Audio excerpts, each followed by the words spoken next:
कि जब शिवरात्रि आए या प्रदोष व्रत आए, थोड़ा ध्यान देना।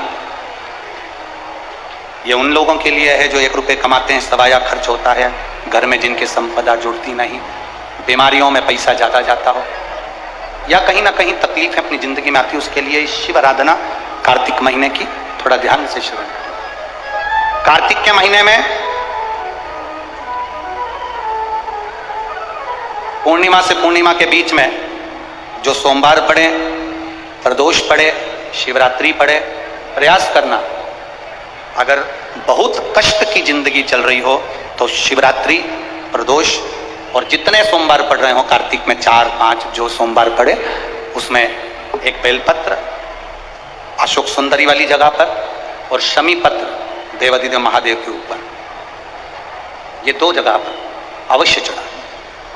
1 महीने में जितने सोमवार पड़ जाएं और प्रदोष पड़े और मासिक शिवरात्रि पड़े, उसमें अवश्य चढ़ा। बेलपत्र कहाँ चढ़ाना है? जम के बोलो जरा। अशोक सुंदरी की जगह। और शमी पत्र कहाँ चढ़ाना है? देवादिदेव महादेव के ऊपर। एक बार चढ़ाकर देखो, आपके जीवन का जो आनंद है, जो अपने हृदय की कामनाएं हैं, अपने हृदय के भाव हैं, कार्तिक का जो महीना है भगवान षडानंद कार्तिकेय जी के लिए मूल है। इस षडानंद कार्तिकेय जी ने जब तारकासुर का संहार किया था, तारकासुर को जब मार दिया था, तो 33 कोटि देवताओं ने षडानंद कार्तिकेय जी को वर प्रदान किया।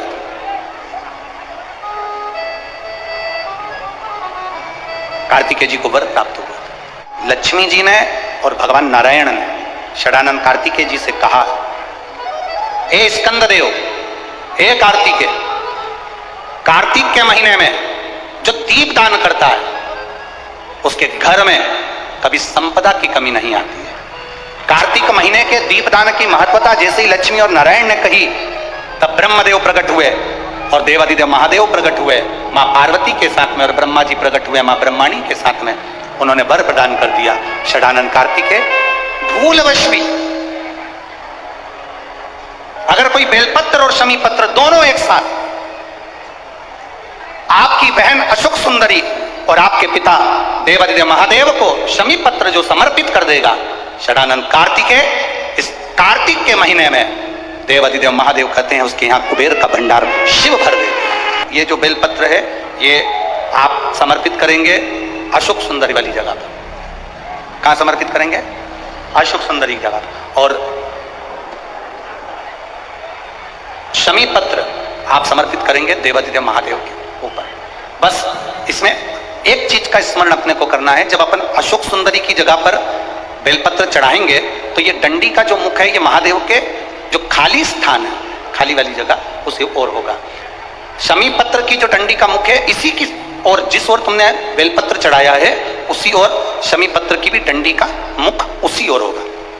जहां पर आप बेलपत्र की डंडी का मुख रख रहे हैं उसी ओर शमी पत्र की डंडी का भी मुख उसी ओर होगा।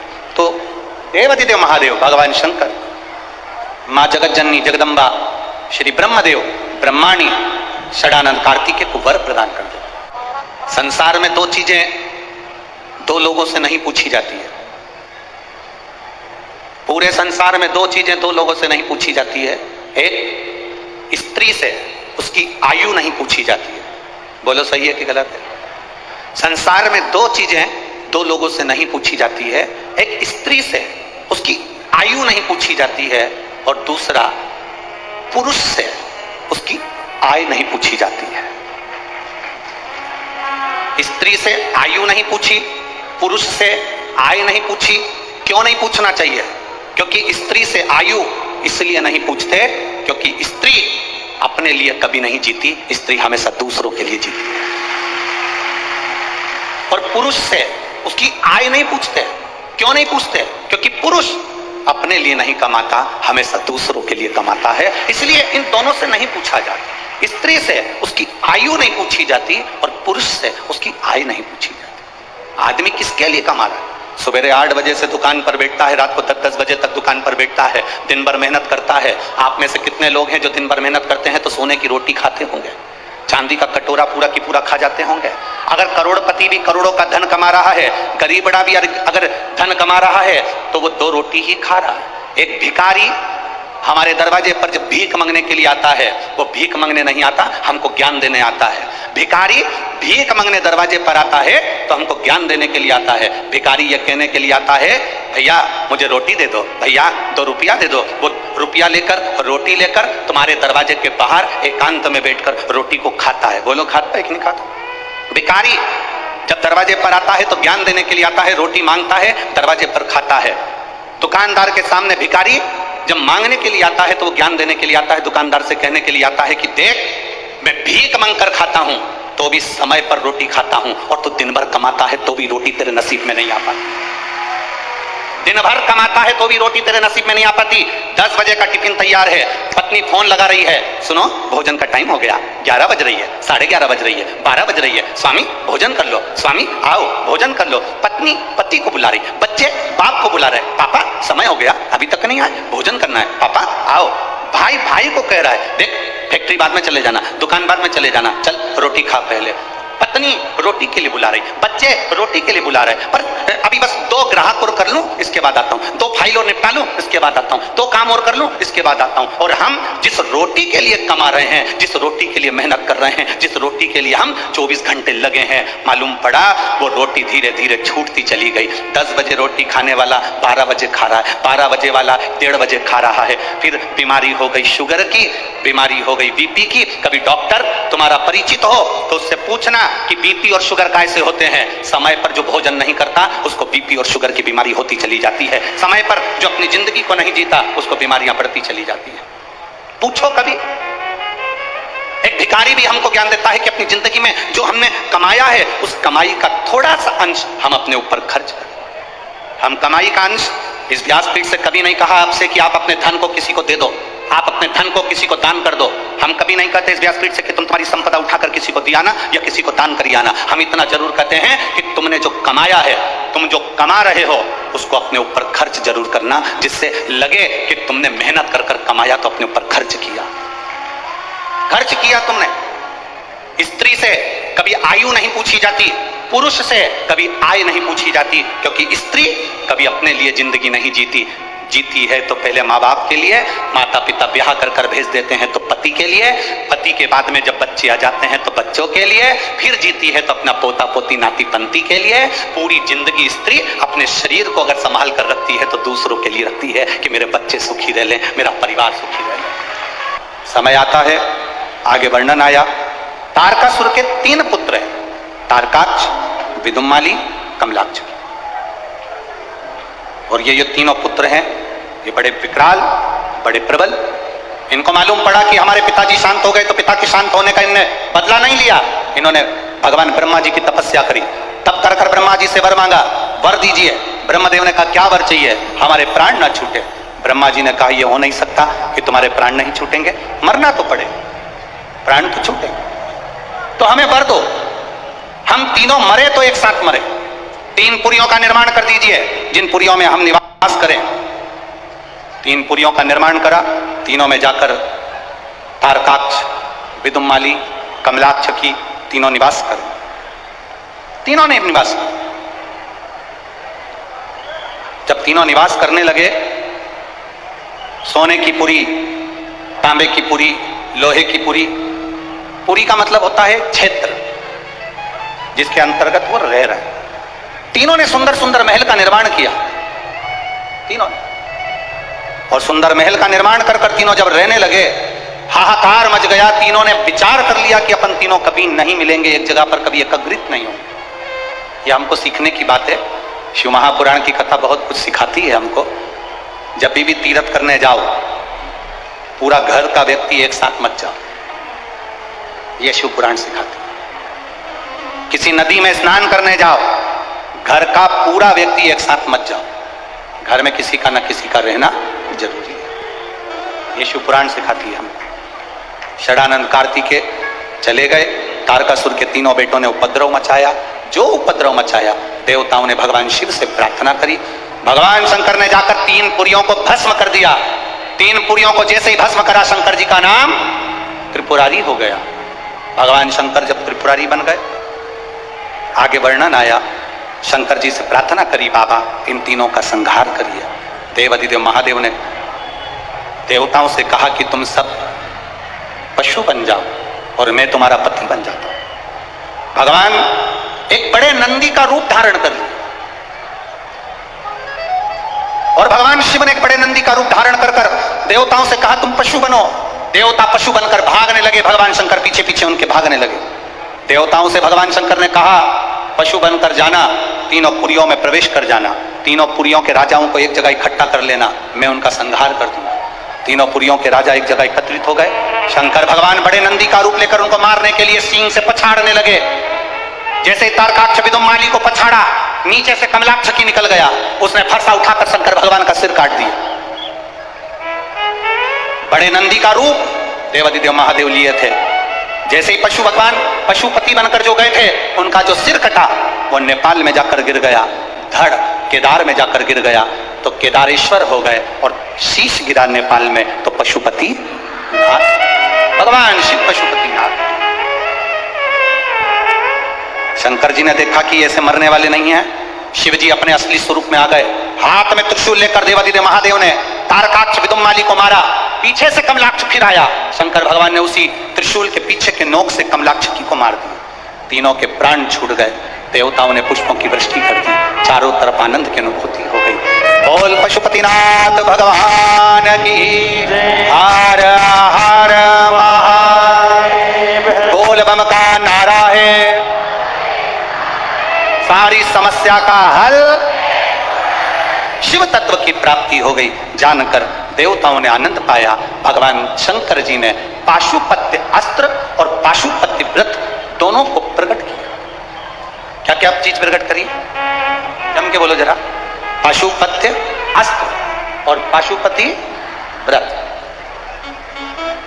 पशुपति व्रत की विधानता कही, 5 सोमवार का व्रत, पूजा की थाली जो लगती है वो शाम को भी वही जाती है, 6 दिए, प्रसाद का भाग, मंदिर में जाकर 3 हिस्से होना, 6 दिए को रखकर 5 दिए प्रज्वलित करना, 3 हिस्से प्रसाद के हो जाएं तो 2 हिस्सों को छोड़ देना मंदिर में, 1 हिस्से को और जो बिना जला हुआ दिया है उसको वापिस अपनी थाली में रख लेना। बाबा से प्रार्थना कर कर 6ठे नंबर का जो दिया लेकर गए हो अपने घर के दरवाजे में राइट हैंड प्रवेश करते हुए सीधे हाथ की ओर बैठकर घर की ओर मुख कर कर दिए को जला देना। ऐसे भोजन करते समय सबसे पहले बाबा का जो प्रसाद लाए हो उसे खा लेना। ऐसे 5 व्रत। 5वें व्रत में जब पूरा व्रत होए तब श्रीफल भेंट और कुछ भी 108 दाने चावल के हो, फूल हो, पंखड़ी हो, पत्ती हो, बाबा को समर्पित। बाबा से प्रार्थना, बाबा मैंने आपके पशुपति व्रत करे हैं, स्वीकार करना बाबा।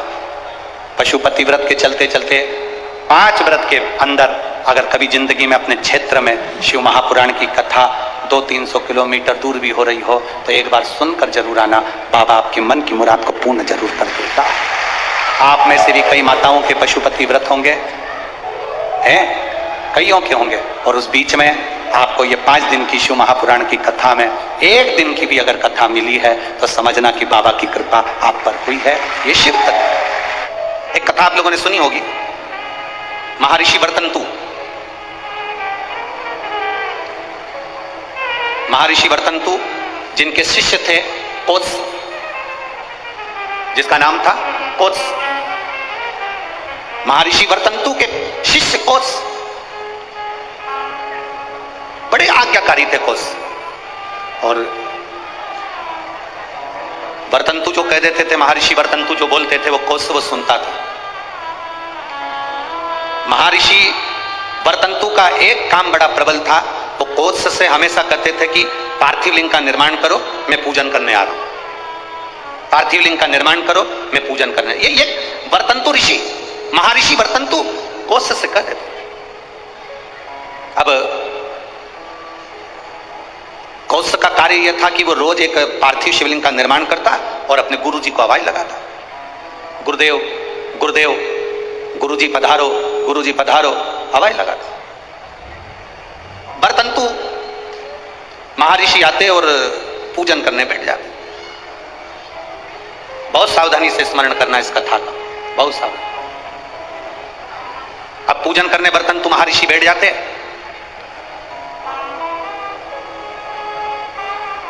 एक बार कोच भरी निंद्रा में सो रहा था। उसने स्वप्न में क्या देखा कि कोई काले काले से भयंकर दंत वाले आश्रम में प्रवेश कर रहे हैं। अब भयंकर दंत वाले आश्रम में प्रवेश कर, आप जरा विचार करिएगा, ऋषि के आश्रम में संत के दरवाजे पर, गुरु के दरवाजे पर कोई भयंकर जीव तो आ ही नहीं सकता, क्योंकि गुरु इतना भजन करा होता है कि सन्यासी गुरु संत साधु सन्यासी तपस्वी साधक उपासक इतना तप करे होते हैं कि ये यम के दूत उनके पास पहुंचते ना। पर आज कोष ने क्या देखा कि भयंकर मुद्रा वाले, भयंकर दंत वाले, भयंकर विकराल रूप धारे हुए कुछ गण, यम के कुछ गण, यमदूत ये अंदर आ गए। तो कौश क्या कर रहा है, उन यमदूतों से पूछ रहा है तुम कौन हो, कहां आए हो। कहा वर्तंतु के पास में आए। क्यों? बस वर्तंतु के पास में हम पहुंचे उनको लेने के। ओ क्यों? उनको लेने के लिए तो बैकुंठ से पार्षद आना थे, उनको लेने के लिए तो बैकुंठ से विमान आना था, तो तुम उनको लेने कैसे पहुंच गए? उन्होंने तो शंकर की आराधना करी है, उन्होंने तो शिव की आराधना करी है। यमदूतों ने बड़ी सुंदर बात कही, वो आपकी भी बुद्धि में बैठना चाहिए। यहां जितने लोग कथा सुन रहे हो, जितना आस्था चैनल पर फेसबुक पे सुन रहे हैं, आपकी बुद्धि में कौश की और वर्तंतु की चरित्र आपके जीवन में उतरना चाहिए। इन्होंने तो शंकर की आराधना करी है, शिव की भक्ति करी है। यमदूत कहते हैं हम इनको शंकर के दरवाजे तक लेकर जाएंगे, आधा समय ये शिव के द्वार पर रहेंगे और आधा समय हमारे साथ में रहेंगे। कारण क्यों? कहा ऋषिवर गुरुवर जब पूजन करने बैठते थे तो आधा कार्य वो अपने शिष्य से करवा लेते थे।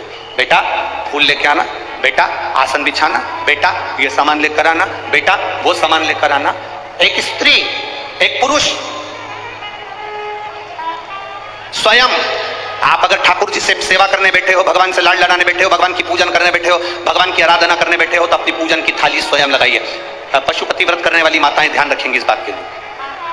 पशुपति व्रत की नियम, पशुपति व्रत करने वाली माताओं का नियम क्या है? कई माता कहती है हमने 2 बार व्रत कर लिया, भगवान हमारी नहीं सुना, हमने ये कर लिया, भगवान हमारी नहीं सुना।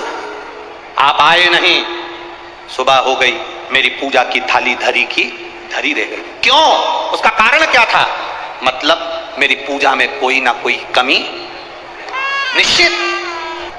थाली पूजन की लगा रहे हो, देवरानी का व्रत है, जेठानी सामान निकाल के दे रही है, देवरानी का व्रत है, जेठानी आटा सेक रही है सीरा बनाने के लिए, हलवा बनाने के लिए, जेठानी का व्रत है, देवरानी दूध में उकाल कर खीर बना रही है। व्रत तुम्हारा, साधना तुम्हारी, मान तुम रहे हो। शिव महापुराण की कथा कहती है हिचकी चली, क्या बोलते हैं, हिचकी की डुचकी है, हिचकी। अब तुमको चल रही हिचकी, तुम अपनी पड़ोसन से जेठानी से कह दे मेरे पत्तल का हिचकी ले ले, ले हिचकी लेगी जेठानी। सिर तुम्हारा दुख रहा, गोली निकाल कर जेठानी को दे दो, खा ले। वो पूछे क्यों? मेरा सिर दुख रहा है। हो सकता है जम के बोलो छींक तुम्हें आ रही, छींक तुम्हें आ रही, और तुम अपनी देवरानी से कहो छींक छींक जल्दी छींक। हो सकता है? नहीं, छींक तुम्हारी है, तुमको छींकना पड़ेगी। खांसी तुम्हारी है, तुम्हें खांसना पड़ेगा। शरीर में कष्ट तुम्हारे है, दवाई तुम्हें खाना पड़ेगी। उसी तरह व्रत तुम्हारा है, तैयारी तुम्हें करना पड़ेगी। गलती हम करते हैं। पशुपति व्रत का व्रत मैंने करा, मम्मी से कह के चली गई, मम्मी मेरा पशुपति व्रत है, मैंने शादी के लिए करूंगी या बच्चों के लिए करूंगी या इसके लिए करूंगी या उसके लिए करूंगी। मम्मी ने पूरी थाली लगा के दे दी, मेरी बेटी व्रत कर रही है, मेरी बेटी। मम्मी ने पूरी थाली लगा के दे दी, प्रसाद बना के दे दिया। बेटी ने 3 बार पशुपति व्रत कर लिया और काम नहीं हुआ। बेटी बाद में कहे कि हमने भी व्रत करा था, हुआ नहीं। उस कारण को समझना। क्या तूने तैयारी करी? तू तो केवल एक सिर की उतार रही है कि महाराज बोला है तो व्रत करना है, तो मेरा काम हो जाएगा। पर विचार कर, थाली लगाती तो तेरे अंदर भाव जागता कि मैं महादेव की पूजन की तैयारी कर रही हूँ, चावल रख रही हूँ, बेलपत्र रख रही हूँ, पुष्प रख रही हूँ। एक एक चीज में महादेव जुड़ता तेरे दिल से। मैं महादेव के लिए हलवा बना रही हूँ, मैं महादेव के लिए सीरा बना रही हूँ, मैं महादेव के लिए खीर बना रही हूँ, मैं महादेव के लिए ये कर रही हूँ। हर शब्द में तेरा महादेव जुड़ता, तो पशुपति व्रत का पुण्य भी 2 व्रत होते और तीसरे में प्राप्त हो जाता। ये नियम है शिव महापुराण। शिव भगवान नारायण ने कहा लक्ष्मी घर की मानसिक स्थिति ठीक करने का सबसे सुंदर तरीका है, सबसे सुंदर तरीका, लक्ष्मी शिव की आराधना करो। लक्ष्मी जी ने कहा मैं शंकर की आराधना, हाँ लक्ष्मी जी ने कहा आप कह रहे हो बिल्कुल सही है, मेरी मां, लक्ष्मी जी की मां का नाम क्या था? भगवान नारायण की सासू का नाम क्या था? ख्याति देवी। क्या नाम था? ख्याति देवी। लक्ष्मी जी की मां भगवान विष्णु जी की सासू ख्याति देवी। लक्ष्मी जी कहती हैं मेरी मां ने भी मुझे कहा था कि जब मन श्रेष्ठता में ना जाए, मन विचलित हो, मन में चिंता रखी हो, मन विचलितता में हो, तब शंकर भगवान के पार्थिव शिवलिंग का निर्माण कर कर उसकी आराधना करना। वर्तंतु जी के लिए कहा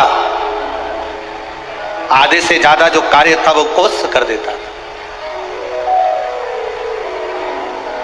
आज कोस की परीक्षा करने के लिए, कोस की परीक्षा लेने के लिए जब पूरी विद्या अध्ययन हो गया, पूरी पढ़ाई हो गई, सारा विद्या अध्ययन का कार्य हो गया, तब कौश की परीक्षा लेने वर्तंतु जी ने कौश की परीक्षा लेने के लिए वर्तंतु एक बात अपने शिष्य कौश के सामने कही, कौश तुमने मुझसे विद्या अध्ययन करी है, अब देखिए शंकर का पार्थिव शिवलिंग बनाकर गुरु को दे देना और गुरु उसकी पूजन करना, उसका फल देखिए कितना विचित्र, उसका फल कितना विचित्र है। उस तुमने पार्थिव शिवलिंग का निर्माण करा और निर्माण करने के बाद में तुम मुझे उस शिवलिंग को दे देते हो। तुम कहते हो कि मुझे यम के दूत लेने आए थे, पर वो कहीं ना कहीं उस क्रम में कहीं ना कहीं वो मुझे लेने के लिए आए, परंतु उस भोग को मुझे भोग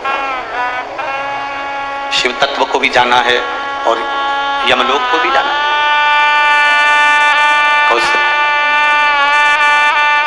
अब मैं आपसे इतना सा कहना चाहूं, वर्तंतु ने कहा कोस तुमने मुझसे विद्या अध्ययन करी है, आज विद्या अध्ययन के फल स्वरूप मेरी जो दक्षिणा बनती है वो मुझे दीजिए। गुरुवर क्या दूं मैं आपको, बोलिए। शिव कृपा देखिएगा कितनी प्रबल है। केवल पार्थिव शिवलिंग का निर्माण कर देना, पूजन कोई करे कर रहा है अपने क्षेत्र में, अपनी कॉलोनी में, अपनी सोसाइटी में, अपने एरिया में कहीं शंकर का मंदिर बन रहा है, शंकर का शिवालय बन रहा है, बन सके आप उसमें सहयोग प्रदान करना, नहीं बन सके तो किसी की टांग मत खींचना कि ये मंदिर क्यों बनवा, ये शिवालय का निर्माण क्यों कर रहे हो, शिवालय क्यों बनवा रहे हो।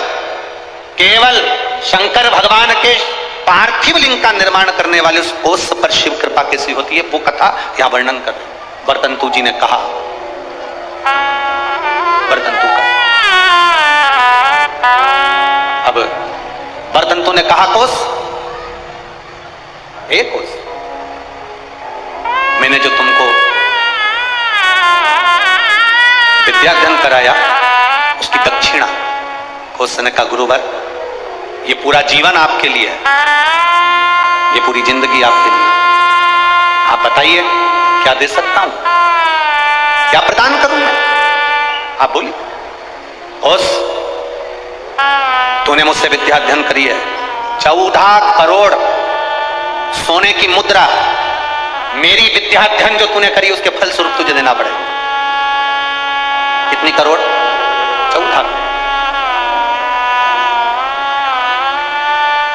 14 करोड़ सोने की मुद्रा। उसकी आंखों में जल भर गया, गुरुदेव मेरे पास तो इतना धन नहीं है, मैं 14 करोड़ आपको सोने की मुद्रा कैसे दे सकता हूं, फिर भी गुरु ने मांगा है मैं लाकर जरूर दूं। अब गुरु क्यों मांगे हैं ये तो गुरु ही जान सकते हैं। गुरु जो कृपा करते हैं वो दुनिया में कोई नहीं कर सकता।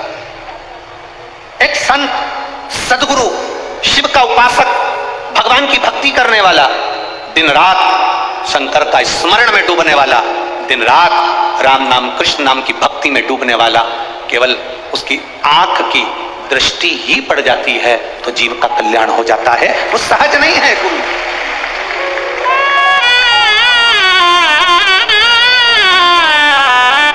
एक गुरु पूर्णिमा पर एक भजन हम हमेशा स्मरण में लेकर आते हैं, ऐसी प्रेम भिक्षा रे गुरु चलाना रे गुरु ने मंगाई, सतगुरु ने मंगाई, गुरु ने मंगाई, सतगुरु ने मंगाई। ये गुरु क्या कृपा करता है ये किसी को नहीं मालूम पड़ता। एक चेला, उसकी बहन की शादी, गुरुजी से करा, गुरुजी मेरी बहन की शादी में जाऊं? जा। गुरुजी मेरी बहन की शादी है। गुरुजी ने कहा जा। गुरुजी मेरी बहन की शादी है। गुरुजी ने कहा जा। अब चेला जाने लगा तो गुरुजी ने कहा देख वो सामने एक झोले में अनार रखे हैं, ले जा। चेले को इतना गुस्सा आया, करोड़ों का धन गुरुजी के पास, क्या छाती पे बांध के मरेगा? इतना बड़ा मठ, इतना बड़ा मंदिर, इतनी प्रॉपर्टी, सारी दुकानें, सब कुछ। गुरुजी ने कहा अनार रखे हैं झोले में, ले जा। ठीक है। चेला कुछ नहीं बोला, अनार लेकर चले गए। रास्ते में जाते जाते चेला जंगल में पहुंचा। वहां के नगर का जो राजा था वो बीमार पड़ गया। नगर के राजा बीमार पड़ा तो उसको जो दवाई देना थी वो अनार के रस में देना थी। पूरे मार्केट में देखा तो अनार नहीं मिला, वृक्षों पर अनार नहीं मिला। सैनिक ढूंढते ढूंढते जंगल में पहुंच गए, इसके झोले में अनार मिला। इसने इनसे अनार मांगे, उसने कहा नहीं ये मेरे गुरुजी ने दिया है मेरी बहन की शादी के लिए, मैं नहीं दे सकता। जबरदस्ती अनार लिए, उसको बंदी बनाकर राजा के महल में ले गए। राजा को दवाई दी, राजा ठीक हो गए। राजा ने कहा अनार कहां से आए? ये लड़का है ना, ये बालक, इसके पास से। बेटा तुम्हारे पास अनार कहां से आए? मेरे गुरुजी ने दिए थे, मेरी बहन की शादी में जा रहा हूं, मेरे गुरु ने दिया। बेटा अनार तो हमने खा लिया, अब एक काम करो, तुम्हारे अनार से मेरे प्राण बचे, तुम चिंता मत करो। राजा ने अपने मंत्रियों को बुलाकर कहा कि इसकी बहन की शादी एक राज कन्या की शादी जैसी होना चाहिए, राजकुमारी की शादी जैसा होना चाहिए, जाओ करो। राजकुमारी की जो शादी होती है इसकी बहन की शादी वैसी होना चाहिए, राशि ठाट से बहन की शादी करी जाए। अंबार, पीतांबर, रतन, माणिक, मोती, सोना, चांदी, हीरा, पन्ना सब लगाया, सब प्रदान। गुरु कभी भी लोगों को लगता है गुरुजी के पास इतना है तो गुरुजी हमको क्यों नहीं दे रहे? गुरु नहीं देगा। भिखारी को देकर भिखारी मत बनाओ, देकर किसी को कमजोर मत बनाओ, किसी को देकर कमजोर मत बनाओ। इसीलिए तो भारत की भूमि पर आत्मनिर्भर भारत बनने जा रहा है कि स्वयं आत्मनिर्भर बनिए, कमजोर नहीं, अपने आप में वो बल होना चाहिए, अपने आप में वो बल हो आपके अंदर।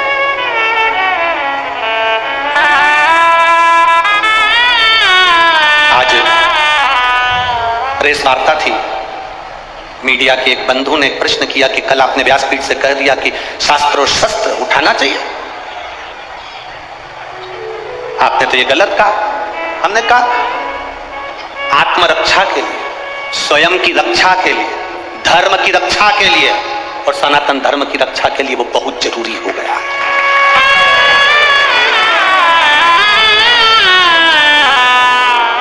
वो कहने लगे आप व्यासपीठ से ऐसी बात करते हो, हम कहते हैं ये व्यासपीठ नहीं है, ये शिव की पीठ है। जब जब जरूरत पड़ी मेरा महादेव सामने आया है। कभी जगत गुरु शंकराचार्य बनकर प्रकट होता है, कभी शिव तत्व के रूप में रुद्र बनकर प्रकट होता है, कभी अवधूतेश्वर बनकर प्रकट होता है, कभी कपालेश्वर बनकर प्रकट होता है। वो शंकर साधारण नहीं।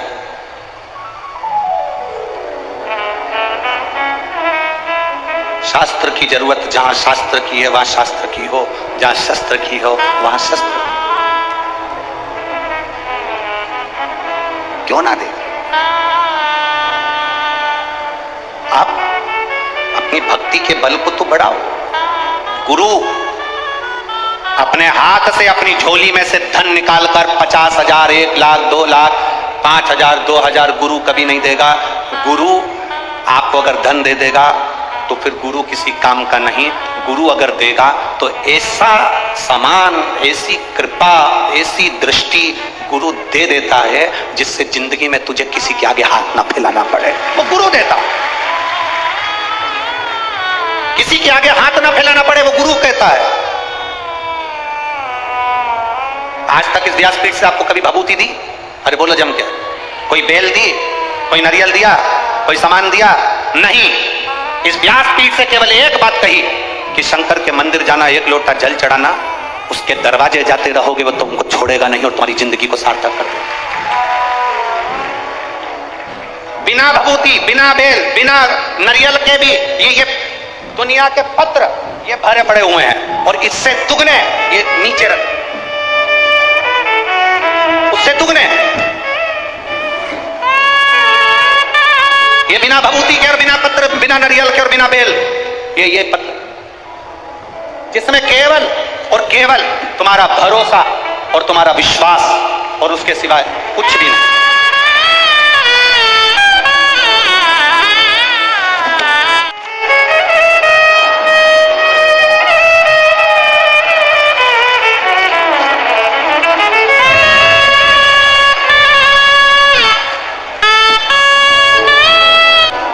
जिसके मन में संशय हो यहां से पूरे पत्र उठाकर ले जाओ, पूरी सभा में बांट दो। इस कथा के मंडप में इसमें मोबाइल नंबर भी है, इसमें एड्रेस भी है और उसका नाम भी है, जिसको मेरे बाबा ने बिना भभूति, बिना बेलो, बिना नारियल के प्रदान कर दिया। सब भरा है। गुरु क्या देगा? गुरु केवल दृष्टि। क्या करता है गुरु? माला जपता रहेगा, दृष्टि देता रहेगा। केवल माला जपेगा और दृष्टि देगा। वो दृष्टि मूल है। वो क्या है दृष्टि में वो जानता है।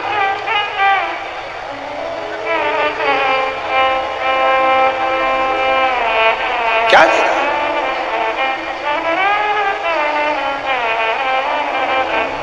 दुकानों पर लिखा रहता है आप कैमरे की निगाह में हो। कथा के पंडाल में जब तक बैठे हो तो तुम ये अंदाजा लगाकर रखना कि तुम शिव की निगाह में हो, शंकर की निगाह। बस जूते,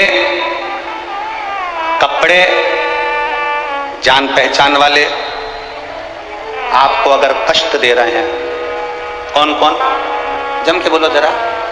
जूते, कपड़े, जान पहचान वाले, रिश्तेदार, परिचित, पहचान वाले आपको अगर कष्ट दे रहे हैं तो ये समझ लेना चाहिए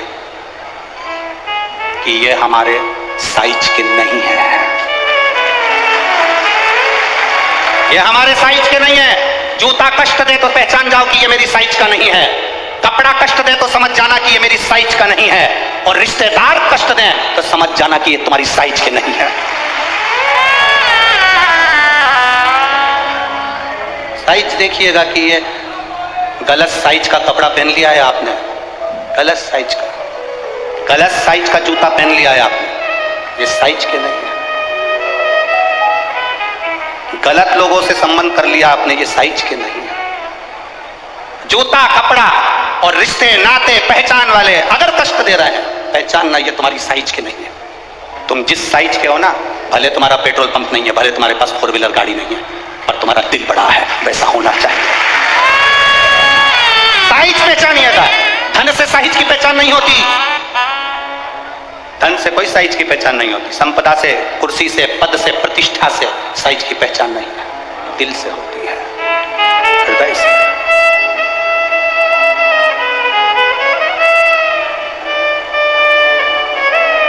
महाराज परंतु कौशल से कहे मुझे 14 करोड़ सोने की मुद्रा चाहिए। गुरु परीक्षा लेता है। गुरु परीक्षा की घड़ी में ऐसा सामने आता है कि परीक्षा लेने के लिए तत्पर।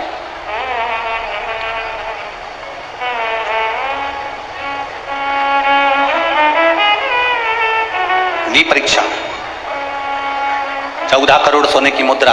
कौश गया तुरंत राजा रघु के पास। राजा रघु से कहा महाराज 14 करोड़ सोने की मुद्रा मेरे गुरु जी को देना है, मैं ब्राह्मण का बालक हूं, आप दे दें। राजा रघु ने कहा 14 करोड़ सोने की मुद्रा देने के लिए मना नहीं, पर मैंने अभी यज्ञ करा था, उस यज्ञ में मैंने सोने की मुद्रा सब संतों को, ब्राह्मण जन को बांटी है। मेरे पास इतनी मुद्रा नहीं, थोड़ी बहुत निकल जाएगी, 1 करोड़ दे दूंगा, 14 करोड़ कहां से लाऊं? राजा रघु ने कहा पर ब्राह्मण मेरे दरवाजे से खाली ना जाए, रुकिए मैं इंद्र पर आक्रमण करता हूं। गुरु गुरु है, इंद्र पर आक्रमण करता हूं। राजा रघु ने इंद्र पर सेना तैयार कर आक्रमण करना प्रारंभ करा। इंद्र का सिंहासन डोलने लगा। इंद्र दौड़ते दौड़ते भगवान ब्रह्मदेव महादेव के पास में गए। राजा रघु, इंद्र पर आक्रमण कर रहे हैं, इंद्रलोक पर आ रहे हैं, क्या करा जाए? एक बच्चे को 14 करोड़ सोने की मुद्रा चाहिए, गुरु ने मांगी है इसीलिए लेकर जा रहा है। उसको 14 करोड़ स्वर्ण मुद्रा, हाँ 14 करोड़, हाँ क्या करें? इंद्र से कहा राजा रघु यहां पर आए स्वर्ण मुद्रा लेने के लिए, आप कुबेर को बुलाओ और कुबेर से कहो कि तू जाकर 14 करोड़ सोने की मुद्रा दे दे। कुबेर को बुलाया, कुबेर शमी का एक पत्ता तोड़ा, शमी का एक पत्ता कुबेर ने तोड़ा और पृथ्वी पर आकर शमी के पत्ते को तोड़कर कोस को दे दिया। कोस, ये शमी का पत्ता है। कोस ने कहा मुझे 14 करोड़ स्वर्ण मुद्रा चाहिए, ये पत्ते का क्या करूंगा? 14 करोड़ मुझे स्वर्ण मुद्रा चाहिए, इस पत्ते का क्या करूंगा? तब कुबेर ने जो पत्ता दिया और कोस से कहा कि यह बर्तन तू महर्षि को ले जाकर दे देना, वो महर्षि समझ जाएंगे इस पत्ते में क्या है। बर्तन तू महर्षि के पास में एक शमी का पत्ता ले जाकर कोस ने दिया। कोस ने जैसे ही दिया, बर्तन तूने उस पत्ते को अपने सिर से लगा लिया और जान गया ये मेरे महादेव का शमी का पत्र है, एक पत्ते में 14 करोड़ सोने की मुद्रा का फल होता है। शिव कथा कहती है मेरा भोला बाबा, मेरा शंभू, मेरा त्रिकालदर्शी, कैलाशी, अविनाशी शंकर अमृत नहीं पिया है, विष पिया। किसके लिए? दूसरों के। शिव जी ने चंद्र धारण करा, किसके लिए? दूसरों के। शंकर भगवान ने सर्प धारण करा, किसके लिए? दूसरों के।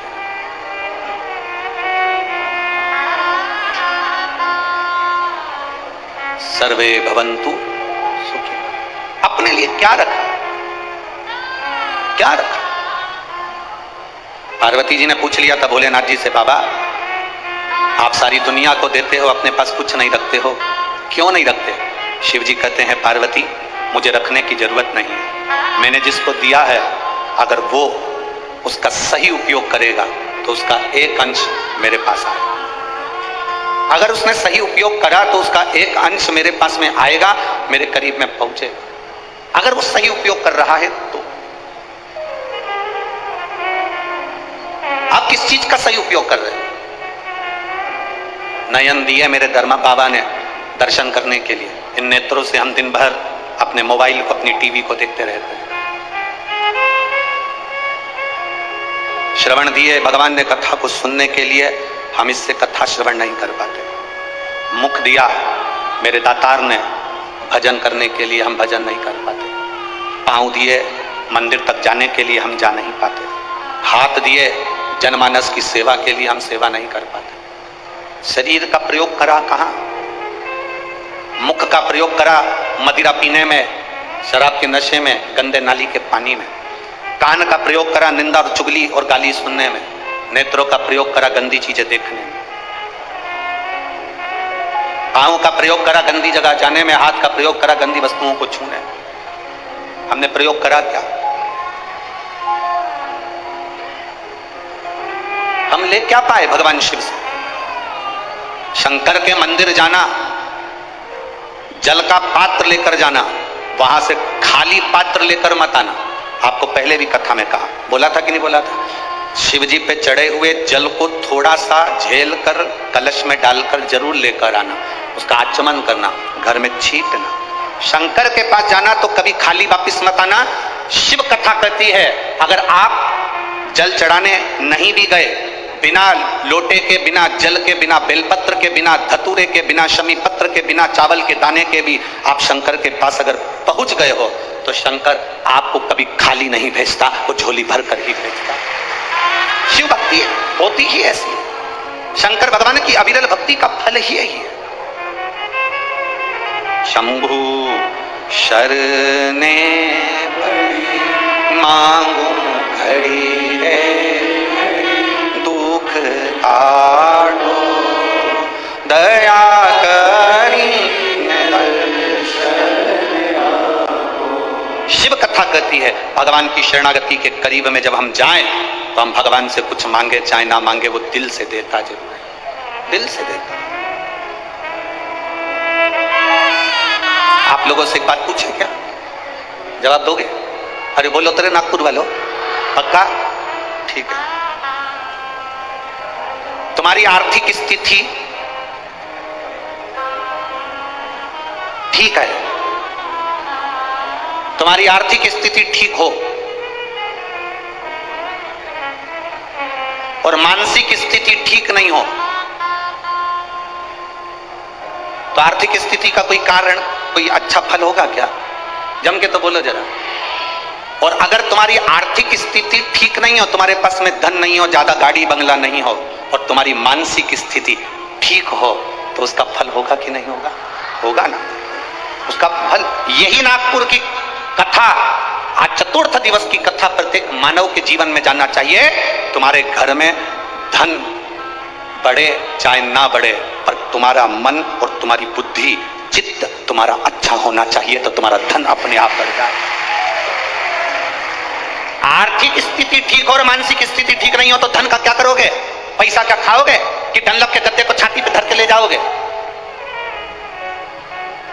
क्या करोगे उस धन का? आर्थिक स्थिति से ज्यादा जरूरी है मानसिक स्थिति ठीक होना। मन ठीक नहीं है, दिमाग ठीक नहीं है, बुद्धि ठीक नहीं है, चित्त ठीक नहीं है, तो करोड़ों का धन अलमारी में भरा रहे तो उसका मतलब क्या है?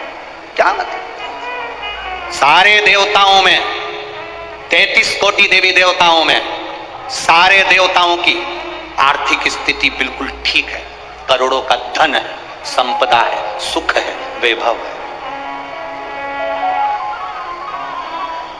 सबके पास में वैभव है, सबके पास में धन है। पर मेरे बाबा के पास में आर्थिक स्थिति भी ठीक है और मानसिक स्थिति भी ठीक है। वो दुनिया के मन को अपने कंट्रोल में रखते हैं।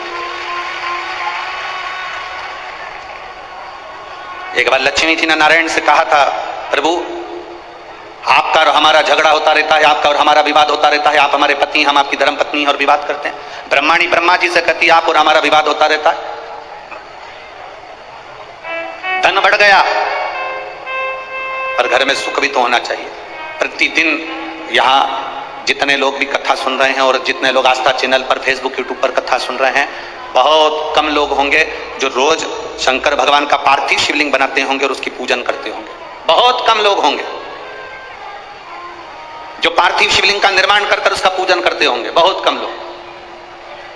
अगर हम रोज पार्थिव शिवलिंग का निर्माण नहीं कर सकते, हम रोज भगवान शंकर के शिवलिंग का निर्माण कर कर पूजन नहीं कर सकते, तो कम से कम एक काम हम रोज कर सकते हैं, अपने घर से जल ले जाकर शंकर जी को समर्पित कर सकते हैं, जिससे बाबा हमारे हृदय की दशा को जाने।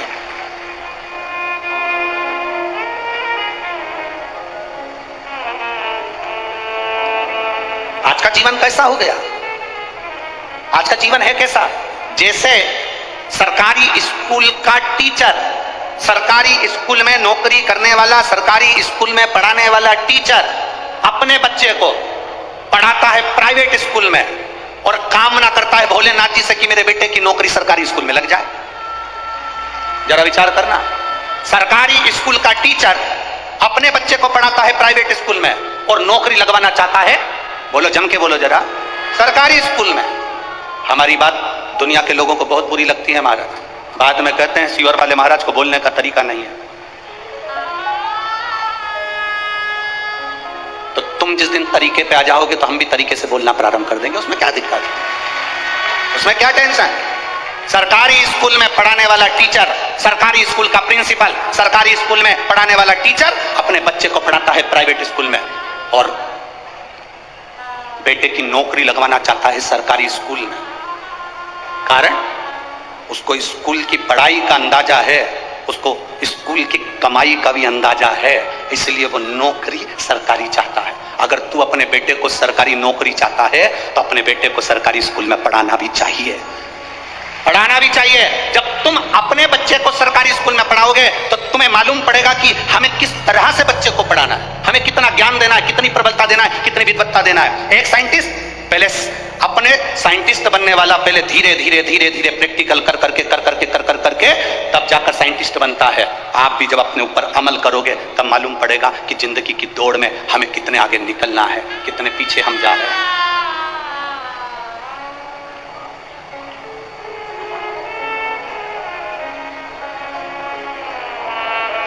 कितने पीछे जा रहे हैं।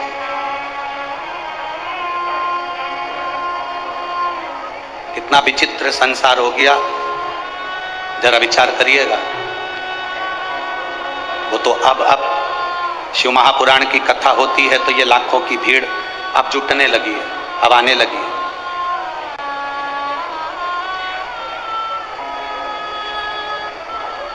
बहुत कठिन है महाराज, बहुत कठिन। भक्ति में मन लगाना, भगवान की भक्ति में जुड़ना, अपने आप को शिव तत्व की ओर लेकर जाना बहुत कठिन। अपने भीतर से शंकर की ओर जाना। आप में से कई माताएं बैठी हैं जो बात बात में कह रही थी घुटने काम नहीं कर रहे। अरे बोलो तो नहीं, सही है कि गलत है? जीजियों, ए नागपुर की जीजियों, सही है। माता कहती है घुटने काम नहीं कर रहे। कोई कोई के मेरा हाथ काम नहीं कर रहा, कोई के मेरा कमर काम नहीं कर रही। आज तक एक भी ऐसी नहीं मिली जो कह दे मेरा दिल काम नहीं कर रहा, मेरा मन काम नहीं कर रहा। दिल काम कर रहा है तभी तो लगी रहती है।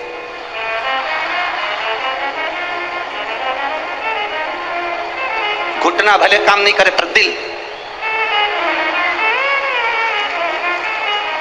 काम कर रहा। आज तक नहीं मिली एक, जितने मिले सब ऐसे ही मिले। घुटना काम नहीं कर रहा, हाथ काम नहीं कर रहा, सिर काम नहीं कर रहा, पीठ काम नहीं कर रही। आज तक नहीं बोला कि मेरा दिल काम नहीं कर रहा। जब तक मैं कथा नहीं सुनती मेरा दिल नहीं लगता, ये मन नहीं लगता, ये चित्त नहीं लगता, ये काम ही नहीं करता,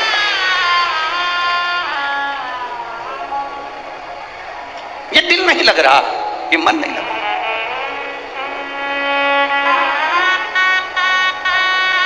कैसे?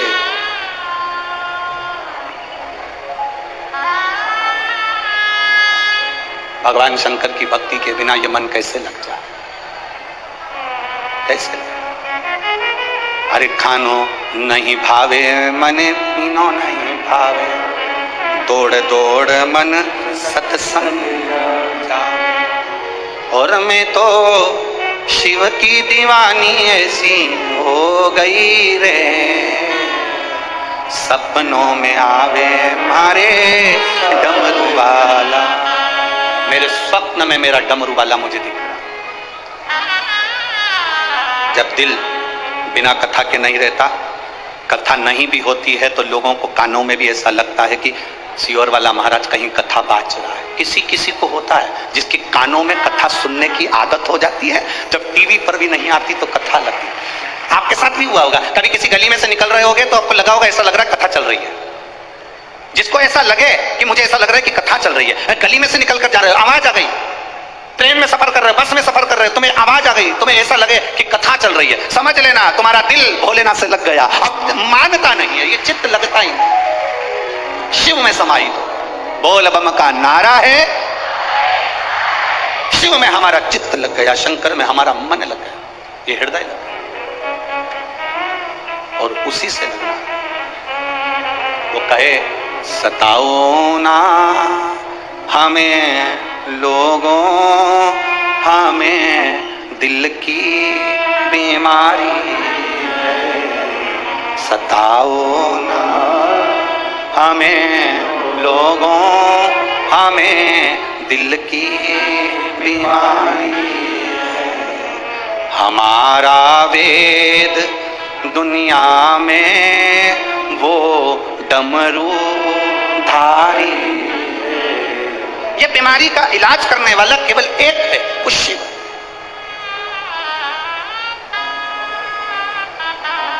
अभी अभी इससे पहले जो कथा हुई थी छत्तीसगढ़ की, सुनी थी? अरे बोलो तो। हमने उसमें कहा था दर्जी शर्ट में जेब लगाता है तो वो राइट में नहीं लगाता, वो लेफ्ट में लगाता है। कहां लगाता है? लेफ्ट में। दर्जी शर्ट में जेब, टी शर्ट में जेब सीधे हाथ में नहीं लगाता। कुर्ते में जेब दर्जी अपने सीधे हाथ पर नहीं लगाता। दर्जी अगर जेब लगाता है तो उल्टे हाथ पर लगाता है, क्योंकि दर्जी को मालूम है दिल यहीं पर होता है, ऊपर जेब लगाऊंगा।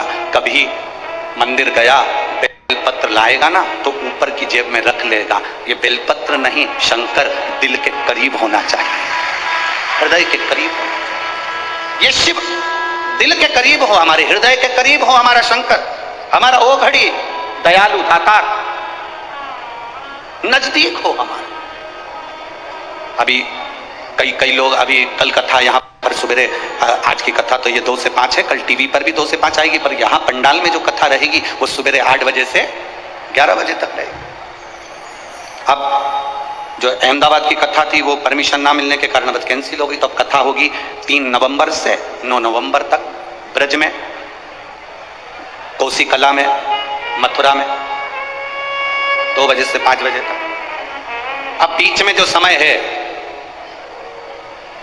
तो कई माताओं ने विचार करा अच्छा हुआ हमारी कथा अच्छी थी तो हमारा मन नहीं लगता था काम में, अब बीच में जो समय मिल गया हम इसमें सफाई कर लेंगे, अब दिवाली की सफाई, अब बीच में जो समय मिला है सफाई करने का मिला। बस आपसे निवेदन है, जैसे घर की सफाई करोगे तो लक्ष्मी आएगी, दिल की सफाई रखना तो महादेव जल्दी से प्रवेश करेगा। वो प्रवेश कर गए। मेरा नाम काजल राहुल कलाइन, मैं नागपुर से हूँ, डिप्टी सिग्नल चिरखली महाराष्ट्र। कहीं बैठी हो तो हाथ हिला सकती हैं, आप ही हैं? हाँ, बहुत बहुत साधुवाद, बाबा की कृपा पर बनी रहे। गुरुदेव, मुझे बच्चे नहीं थे, संतान का सुख नहीं था, कई साल बीत गए थे गुरुदेव, बच्चों का सुख नहीं, संतान का सुख नहीं। बच्चे को लाइयो साथ में, लाओ, लियाओ लियाओ लियाओ। मेरे यहाँ बच्चे का सुख नहीं था, संतान का सुख नहीं था, डॉक्टर के हिसाब से संतान का सुख नहीं था गुरुदेव। पर एक बार ऑटो में सफर करते करते एक बहन जी ने मुझसे कह दिया कि तू पशुपतिनाथ का व्रत कर। गुरुदेव, पशुपतिनाथ का व्रत एक बार करा, उसका फल नहीं मिला। मैंने सोचा हो सकता है कोई गलती हो गई हो, तब मैंने फिर दूसरी बार पशुपतिनाथ का व्रत किया और बाबा की कृपा का मैं क्या गुणगान करूं गुरुदेव। शिव शिव है। 26 जून को मेरा गर्भ ठहर गया और बाबा की कृपा से बाबा ने ऐसी करुणा करी, ऐसी दया करी गुरुदेव कि 12/2/2023 को मेरे घर में संतान की प्राप्ति हो गई। मैं बाबा को यहाँ नमन करने आया। गुरुदेव, मुझे जो संतान हुई वो 8वां महीना भी पूरा नहीं लग पाया था। डॉक्टर के हिसाब से बच्चा कमजोर होना था, बच्चे में बल नहीं आना था, उसके शरीर में कष्ट रहना था, पर मेरे बाबा ने मेरी लाज रखी गुरुदेव और 8वां महीना भी चालू नहीं हुआ और जो संतान हुई बाबा की कृपा से पूरी स्वस्थ हुई, उसको मैं लेकर आई हूँ बाबा को प्रणाम करने के लिए। ये शिव तत्व है, ओ घड़ी दयाल। और तेरी कृपा बिना न हिले एक भी लेते हैं श्वास,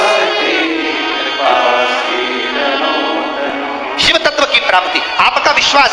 आप पशुपति व्रत कर रहे हो, आप हरतालिका तीज का व्रत कर रहे हो, आप चतुर्थी का व्रत कर रहे हो, आप पंचमी का व्रत कर रहे हो, आप नवरात्रि का व्रत कर रहे हो, आप जिस व्रत को आप कर रहे हो, चाहे पुरुष करे, चाहे स्त्री करे, चाहे नारी करे, चाहे बच्चे करें, चाहे कन्या करे, चाहे बेटी करे, जो करे, उस व्रत में, उस व्रत की मूलता में आपका समर्पण होना चाहिए। उस व्रत की मूलता में आपका समर्पण।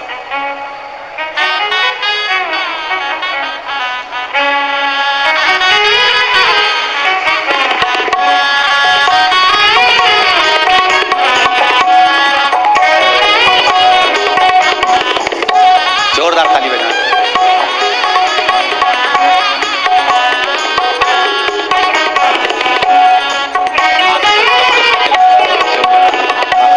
शंभू गुरुदेव, शादी 2014 में हुई थी।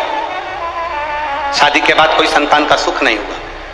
टेस्ट भी करवाया तो भी बच्चा नहीं हुआ। डॉक्टर के हिसाब से संतान के सुख का कोई क्रम नहीं दिखा। सारी जगह घूम कर आए पर औलाद नहीं हुई। खूब गोदियां भरवाई पर औलाद नहीं हुई। गुरुदेव, परिवार के किसी व्यक्ति के कहने पर बाबा का पशुपति व्रत किया और बाबा के पशुपति व्रत के साथ में सफेद आंकड़े की जड़ का प्रयोग किया। बाबा ने कृपा करी। 2014 के बाद पहली बार गर्भ ठहरा। अब 14 से अंदाजा लगाओ, 23 चल रहा है, लगभग 10 वर्ष के करीब में अगर संतान का सुख हो। गुरुदेव, संतान गर्भ नहीं ठहरा, फिर सीहोर गए, बाबा कुबेरेश्वर महादेव को प्रणाम करा, वहां का कंकर उठा कर लिया आए, उसी को पूजन करते, बाबा से प्रार्थना करते, वापिस से सफेद आंकड़े की जड़ को हमने बदला, फिर बदला। बाबा की कृपा से गर्भ ठहर गया। डॉक्टर ने तो कहा था कि तुम्हारे गर्भ में बच्चा नहीं, कोई पत्थरी हो गई है। जांच में फिर गठान हो गई। गठान से जांच करते करते डॉक्टर ने कहा कि तुम्हारे गर्भ में बच्चा है पर यह पूर्ण तरह से स्वस्थ नहीं है, इस बच्चे को गिरा देना चाहिए, इस बच्चे को निकाल देना चाहिए, यह बच्चा ठीक नहीं है, यह बच्चा श्रेष्ठ नहीं है। 10 वर्ष के बाद जिसकी गोद भरी हो गुरुदेव, वो बच्चा कैसे गिरा दे? हमने भी बाबा से प्रार्थना करी और बाबा से प्रार्थना कर कर आपने शमी पत्र का वर्णन किया था, वो शमी के पत्ते को हमने बाबा को समर्पित करा, वही पत्ता हमारी धर्मपत्नी के पास में रहा और बाबा की कृपा से जो संतान हुई, डॉक्टर ने कहा यह बच्चा पूरी तरह से स्वस्थ है, इस बच्चे में कोई खराबी नहीं, ये बच्चा पूर्ण तरह से स्वस्थ है, इस बच्चे में कोई तकलीफ नहीं। 10 साल के बाद औलाद हुई है गुरुदेव, और 10 साल के बाद 2014 में संतान का विवाह हुआ था, उसके बाद से संतान सुख नहीं था। ये शिष्य कृपा, उदारता, उसकी करुणा, उसकी दया होती ही ऐसी।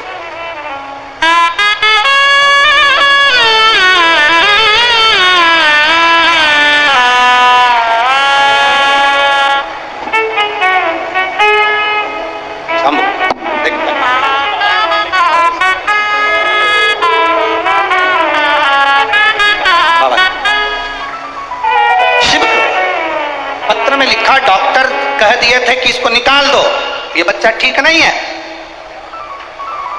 शमी पत्र का एक भाव कोई साधारण नहीं होता, सबसे दृढ़ है आपका भरोसा, सबसे दृढ़ है आपका विश्वास, और जब विश्वास पक्का होता है तो मेरा बाबा भी देने में कमी नहीं रखता,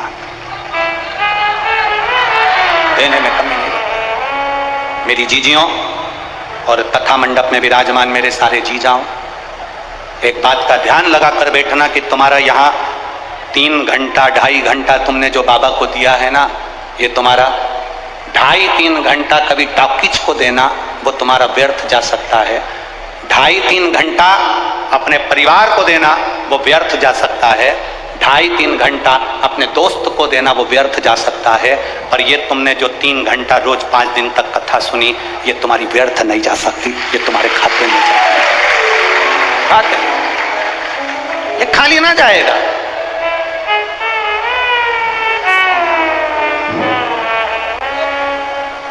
मुझे तेरा ही सहारा है मेरे कब से खड़े हैं झोली पसार, क्यों ना सुने